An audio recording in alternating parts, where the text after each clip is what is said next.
Masu sauraro barkanmu da sauraron wannan fitacciyar waƙa ta gagarumin mawaƙin nan Haziki wanda ya kasance ɗaya tamkar da dubu a fannin waƙa, wanda ya kasance mai suna Nura M Inuwa.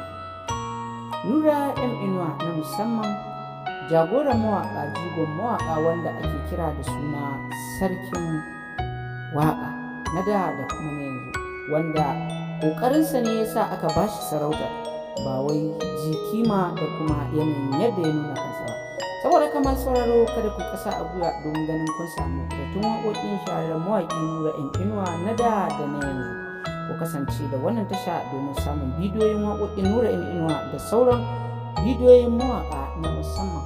Kada ku manta, idan wannan shine farkon kasancewar ku a cikin wannan tasha ta mai albarka, ku daure ku danna mana subscribe sannan ku danna alamar ƙararrawa, yanda da zarar mun ɗora manhajar mu za ta iske ku a duk inda kuke a faɗin Najeriya da sauran ƙasashe baki ɗaya.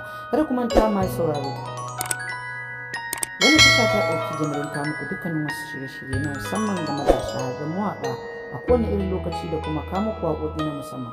Kada ku manta ku dinga mana like da sharing a cikin bidiyoyin mu domin ƙara mana ƙwarin gwiwa da kasance wajen kawo muku shirye-shiryen mu a kan kare. Kada ku manta masu sauraro, ku dinga ajiye mana comment domin sanin ra'ayinku game da wannan tasha ta mu mai albarka, game da kuma dukkanin bidiyoyin mu a kodayaushe da zarar mun ɗora muku. Mun gode da sauraro tare da fatan Allah Ubangiji ya sada mu da alkhairinsa, amin summa amin. A huta lafiya.